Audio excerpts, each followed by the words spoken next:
كانت إيزوبيلا وكلوي فتاتين أمريكيتين مراهقتين عاديتين.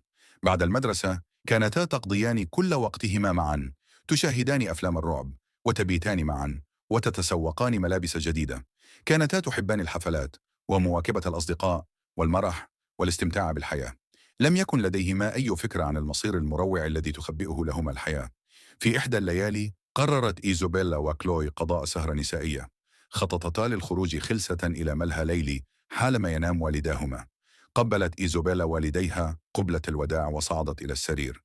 عندما ظنت أن الجميع قد ناموا، أخرجت هاتفها واتصلت بصديقتها كلوي، وطلبت منها مقابلتها في المتجر في نهاية الشارع. وافقت كلوي وأغلقت الهاتف. فتحت إيزوبيلا نافذة غرفتها بهدوء، محاولة ألا توقظ أحدا.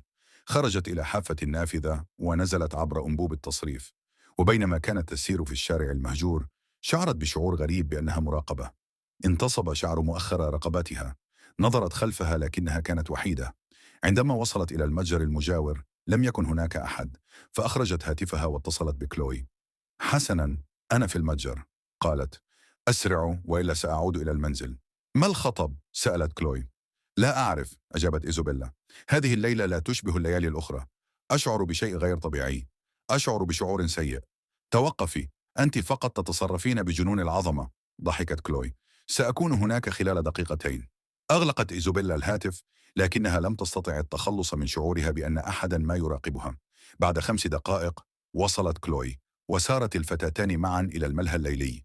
كانت الفتاتان صغيرتين جدا على دخول الملهى، لكن الحراس لم يسألوهما عن هويتهما. دخلتا، وسرعان ما بدأتا ترقصان على أنغام الموسيقى، وتغازلان الرجال على حلبة الرقص. حوالي الساعة 3 فجرا كانت إيزوبيلا تتحدث مع شاب وسيم جدا، يكبرها ب10 سنوات على الأقل. فجأة شعرت بهاتفها يهتز في جيبها. كانت رسالة نصية من حبيبها السابق أنتوني. لم تسمع عنه منذ انفصالهما قبل شهر. نص الرسالة يقول: تعالوا للخارج، لدي مفاجأة كبيرة لكم. بدافع الفضول التفتت حولها فرأت كلوي منشغلة بالحديث مع رجل آخر. فخرجت إيزوبيلا من باب الملهى الليلي دون أن تودعه، وما كادت أن تخطو بضع خطوات حتى تلقت رسالة نصية أخرى، وجاء فيها: سألتقي بك عند الزاوية بجانب حاوية القمامة. كان الشارع خافت الإضاءة ومهجورا. شعرت إيزوبيلا بضيق في معدتها. شعرت بشيء غير طبيعي، لكنها أقنعت نفسها بأنها كانت حذرة للغاية. داخل الملهى الليلي كانت كلوي تبحث عن صديقتها. بعد انتظار دام ربع ساعة بدأ صبرها ينفد. تجولت في أرجاء حلبة الرقص، لكنها لم تجد إيزوبيلا. حتى أنها تفقدت دورات المياه، لكنها كانت فارغة. في الساعة 23 دقيقة صباحا تلقت كلوي رسالة نصية من إيزوبيلا، وهي تشعر بالارتياح. وجاء فيها: قابلني في الخارج الآن بسرعة. عندما خرجت كلوي تلقت رسالة نصية أخرى: أنا حول الزاوية بالقرب من حاوية القمامة، تعال وشاهدني أتألق. اتبعت كلوي التوجيهات، وعبرت الشارع المظلم والموحش. وعندما انعطفت عند الزاوية واجهها مشهد مروع، كاد قلبها أن يتجمد في صدرها. كانت إيزوبيلا معلقة رأسا على عقب من عمود إنارة في موقف السيارات خلف حاوية النفايات. كانت أضواء شجرة عيد الميلاد المتلألئة تلتف حول كاحليها. كانت هناك بركة كبيرة من الدماء تحتها. كان جسدها عاريا تماما، كاشفا عن جروح عميقة على طول بطنها وصدرها. سقطت كلوي أرضا وبدأت بالصراخ الهستيري. سمع بعض الواقفين عند باب الملهى الليلي صراخها، فهرعوا إليها. عندما استداروا عند الزاوية ورأوا جثة إيزوبيلا الملطخة بالدماء معلقة أمامهم، انتابهم الرعب. استدعت الشرطة واستجوبت كلوي لساعات. كانت لا تزال في حالة هستيرية، بالكاد تتكلم، وببكاء جنوني أخبرتهم كيف تسللت هي وإيزوبيلا تلك الليلة، وذهبتا إلى الملهى الليلي معا. حاولت أن تتذكر كل من تحدثت إليهما وغازلهما على حلبة الرقص. سألوها إن كانت تعرف أي شخص قد يريد إيذاء إيزوبيلا، لكنها لم تستطع تذكر أحد. مع أنها كانت ترغب بشدة في القبض على قاتل إيزوبيلا، إلا أنها لم تقدم أي عون للتحقيق. أثناء الاستجواب أخرج أحد رجال الشرطة كيسا بلاستيكيا، وأخرج منه مظروفا ملطخا بالدماء. وجدنا هذا عالقا في حلق صديقتك، إنه موجه إليك، قال الشرطي وهو يسلمها الظرف. كتبت كلمة كلوي على الغلاف الأمامي بيديها المرتعشتين. أخرجت الورقة من الداخل وقرأتها. جاء في الرسالة: ربما لو بقيت في فراشك كما كان من المفترض لما حدثت مثل هذه الأمور. لا تتسلل ليلا، قد تحدث أمور سيئة. اضطرت الشرطة للقبض عليها قبل أن تغمى عليها. نقلت كلوي بسيارة إسعاف إلى المستشفى وتلقت علاجا من الصدمة. عندما عادت كلوي إلى المنزل في اليوم التالي كانت لا تزال في حالة صدمة. أخبرها والداها أن أنتوني حبيب إيزوبيلا السابق قد ألقي القبض عليه بتهمة القتل. أطلق سراحه لاحقا بعد اجتيازه اختبار كشف الكذب. ادعى أن هاتفه سرق يوم الجريمة. لم تستبعده الشرطة كمشتبه به في القضية، لكن لم تكن لديهم أدلة كافية لتوجيه اتهام إليه. شاء القدر أن تبقى جريمة قتل إيزوبيلا دون حل.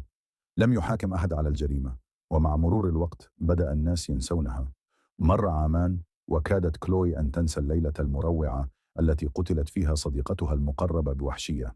في إحدى الليالي اتصلت بصديقها وطلبت منه مقابلتها في الحديقة. كانت الساعة حوالي 2 صباحا.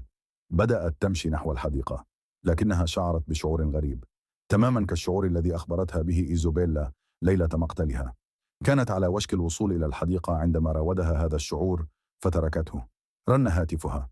كانت رسالة نصية من حبيبها: تقريبا هناك حبيبتي، أحبك كثيرا. شعرت بتحسن كبير. كانت مهمتها الأخيرة هي المرور بالمتجر، وكانت الحديقة على الجانب الآخر. بدأت بالمشي لكنها سمعت شيئا خلفها، فبدأت بالركض على الفور. وصل حبيبها إلى الحديقة وانتظر حوالي 15 دقيقة. في الساعة 2:35 صباحا تلقى رسالة نصية من كلوي، وجاء فيها: استمر في السير للأمام ولن تأتي إلي. فعل ما هو مذكور في النص ومشى إلى الأمام. هناك معلق رأسا على عقب على شجرة كانت جثة كلوي المشوهة. كانت أضواء شجرة عيد الميلاد ملفوفة حول كاحليها، وكانت عارية تماما ومغطاة بالدماء. اتصل بالشرطة وخضع للاستجواب طوال الليل. في اليوم التالي عندما عاد حبيب كلوي إلى المنزل كانت تنتظره رسالة على عتبة باب والديه. كانت ملطخة بقطرات دم صغيرة. كتب في المذكرة: لا تتسلل ليلا، فقد تحدث أمور سيئة.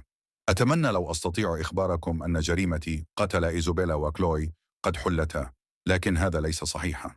اليوم تقول الشرطة إن التحقيق لا يزال جاريا، لكن ليس لديها أي خيوط جديدة. نادرا ما يذكر ذكر جرائم القتل هذه الأيام. كانت قضايا بارزة آنذاك، ولكن نظرا لغياب الأدلة بشكل غريب سرعان ما نسيها الناس. وصل كل من تورط فيها حياته. قد تتساءلون كيف أعرف كل هذا عن هذه القضايا؟ حسنا، أفضل عدم الخوض في الأمر، فالتحقيق لا يزال جاريا. إن كنتم تعلمون فأنا الشرطي المكلف بالقضية، وأنا الذي سلم كلوي الرسالة الملطخة بالدماء. قد تتساءلون أيضا لماذا لم تحل جرائم القتل أبدا. حسنا، كما أقول دائما، لا تتسللوا ليلا، قد تحدث أمور سيئة.